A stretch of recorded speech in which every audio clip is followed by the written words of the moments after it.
भारत के संविधान के अनुच्छेद 164(1) में निहित प्रावधान के अंतर्गत श्री मुकेश सहनी दिनांक 27/3/2022 के प्रभाव से राज्य के मंत्री तथा मंत्री परिषद के सदस्य नहीं रहे, बिहार राज्यपाल के आदेश से।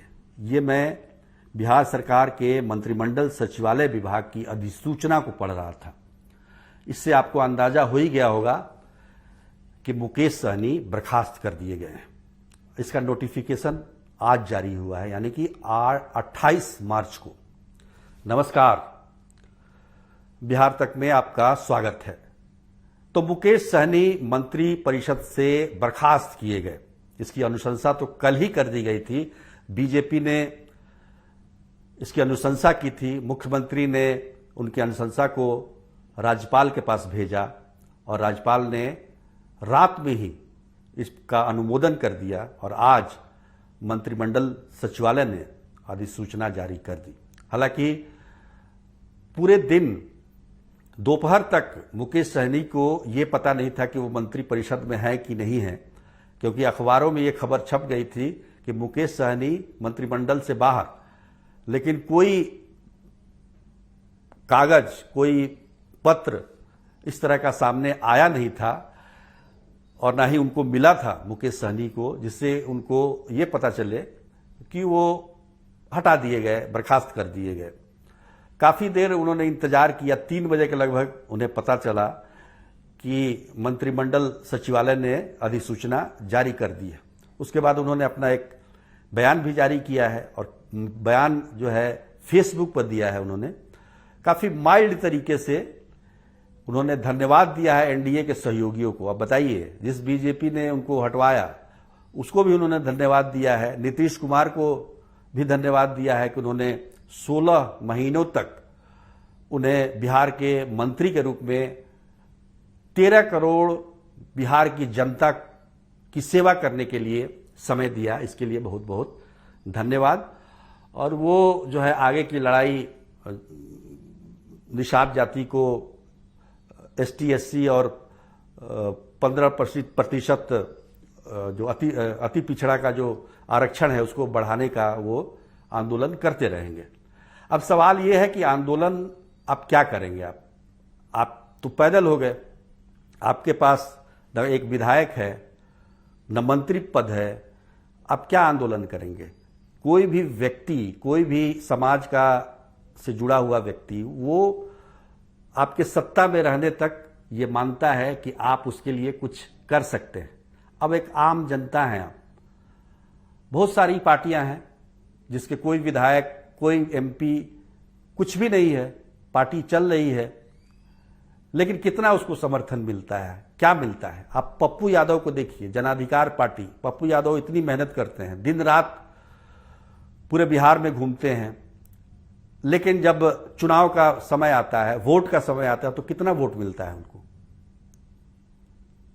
आप उपेंद्र कुशवाहा का उदाहरण ले सकते हैं।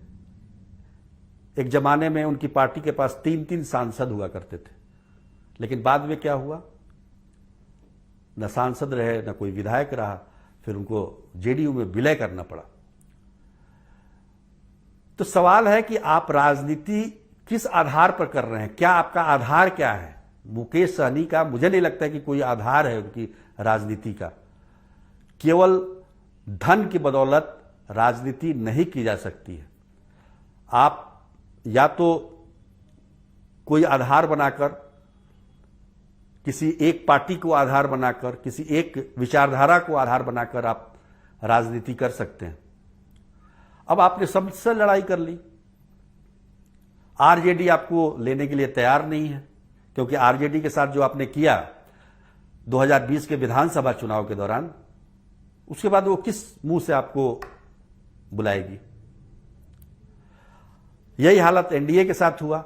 एनडीए में आप थे, आप चुनाव नहीं जीत के आए, आपको विधान परिषद का सदस्य बनाया गया, मंत्री पद दिया गया, और ये सब जानते थे कि उनके तीनों विधायक जो हैं वो पहले से ही बीजेपी हैं, वो किसी दिन भी बीजेपी जा सकते हैं। ये जानकारी मुकेश सहनी को नहीं हो रही होगी। लेकिन फिर भी चले जा रहे हैं उसी धुन पे। अब हालात ये हैं कि जो भी मुख्यमंत्री माफ कीजिएगा मंत्री बनने के लिए जो भी उनको प्रोटोकॉल मिलता था, जो भी सुविधाएं मिलती थी, वो सारी समाप्त हो गई। तो ऐसे में राजनीति फिर से शून्य से शुरू करना, राजनीति के एक मुकाम पर पहुंचकर फिर शून्य पे आ जाना, वही हालात मुकेश सहनी का है। राजनीति में उस व्यक्ति का महत्व तभी तक है जब उसके दो खरीदार हों। जब आपका कोई खरीदार नहीं है तो आपकी कोई वैल्यू भी नहीं है। यह कटु सत्य है, इस बात को मान लीजिए।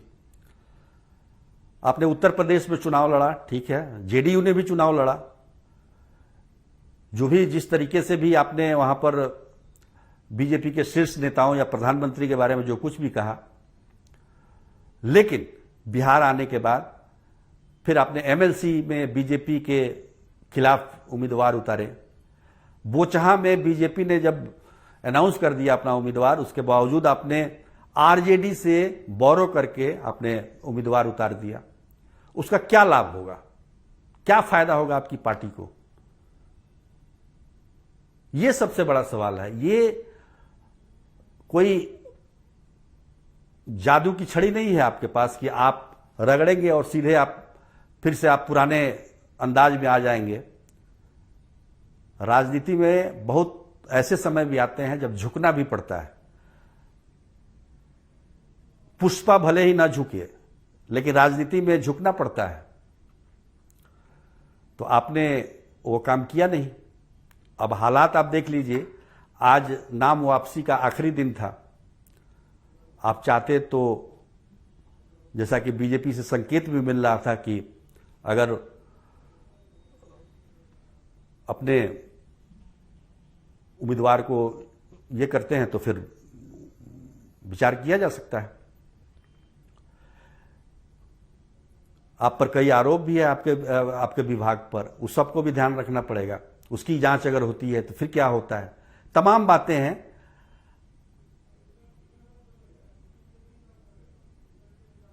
इस पर सोचने की जरूरत है मुकेश सहनी को कि आगे की रणनीति उनकी क्या होगी और किस प्रकार वो अपनी पार्टी को जीवित रख पाएंगे। ये सबसे बड़ा उनके लिए हम कह सकते हैं कि चैलेंज। आज के लिए बस इतना ही, तब तक के लिए धन्यवाद।